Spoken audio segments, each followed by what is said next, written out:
नमस्कार, आपके साथ मैं हूं दीपशिखा भारद्वाज और आप देख रहे हैं हमारे चैनल का डिजिटल लाइव। कल शाम दिल्ली में धमाका हुआ, कई लोगों की मौत हो गई और इसी के साथ कई लोग अभी भी घायल बताए जा रहे हैं। लगातार जो जांच टीमें हैं वहां पर जांच कर रही हैं और उसी के साथ कई चीजें भी निकलकर सामने आ रही है। उसमें कई ऐसे खुलासे भी हो रहे हैं जो अब सबको हैरान कर रहे हैं। आपको बता दें, दिल्ली पुलिस की स्पेशल सेल द्वारा सीसीटीवी फुटेज खंगालने के बाद ये पता लगा कि 10 नवंबर की शाम को जिस i20 कार में विस्फोट हुआ है वो सुनहरी मस्जिद पार्किंग में दोपहर 3:19 पर दाखिल हुई और 3 घंटे खड़ी रहने के बाद शाम 6:48 पर यहां से निकली और इसके 4 मिनट बाद शाम 6:52 पर सुभाष मार्ग ट्रैफिक सिग्नल पर कार में धमाका हो जाता है। देखिए, इस पूरे मामले में कई कनेक्शन जो है वो निकलकर सामने आ रहे हैं।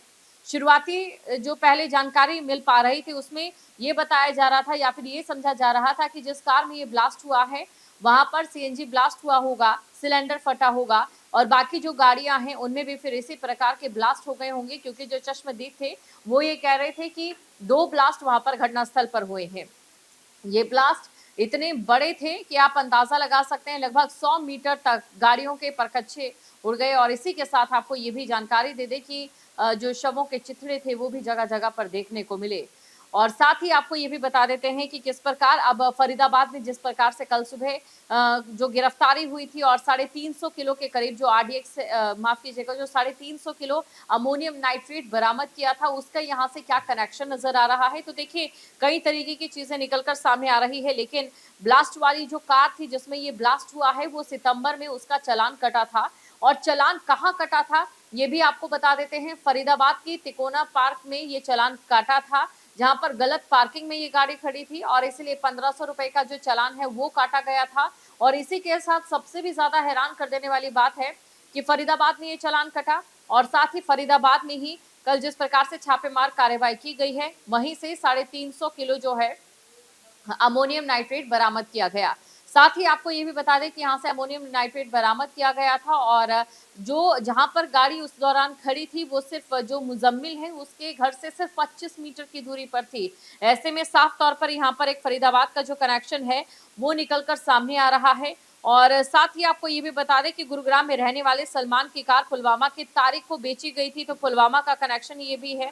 अब जांच में कुछ अहम पॉइंट जो है वो शामिल हो रहे हैं। सबसे पहले पॉइंट की अगर हम बात करें कि जिस तरीके से इसमें ब्लास्ट हुआ है उसमें आतंकी संगठन जैश ए मोहम्मद और इस्लामिक स्टेट खुरासान प्रोविंस का एंगल हो सकता है। ये दोनों संगठन वो है जो कि सुसाइड बॉम्बर्स बनाते हैं और इसी के साथ उन्हें किसी तरीके से दिशाओं से भटकाने का काम करते हैं और ये कहते हैं कि किस प्रकार से अगर वो सुसाइड बॉम्बर बनते हैं तो उनके लिए उसी में उनका फायदा है।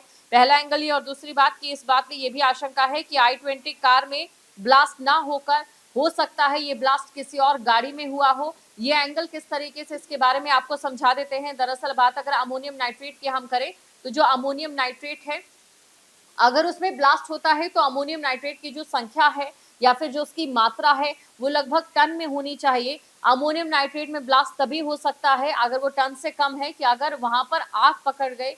और ऐसे में ये भी आशंका जताई जा रही है कि हो सकता है जो गाड़ी में ब्लास्ट हुआ हो वो कोई दूसरी गाड़ी हो और जहां पर गाड़ी में अमोनियम नाइट्रेट रखा हो उसमें आग पकड़ ली गई हो और उसके बाद जो है ये ब्लास्ट हुआ हो। और तीसरा सबसे अहम पॉइंट ये कि अगर आप सीसीटीवी फुटेज देखेंगे तो आप ये समझ सकते हैं कि जो कार है वो काफी ज्यादा धीरे चल रही थी। ऐसे में बड़ा सवाल यहाँ पर एक खड़ा होता है कि क्या जो अमोनियम नाइट्रेट है इसे छिपाया भी जा रहा था और कहीं दूसरी जगह ले जाने की कोशिश की जा रही थी।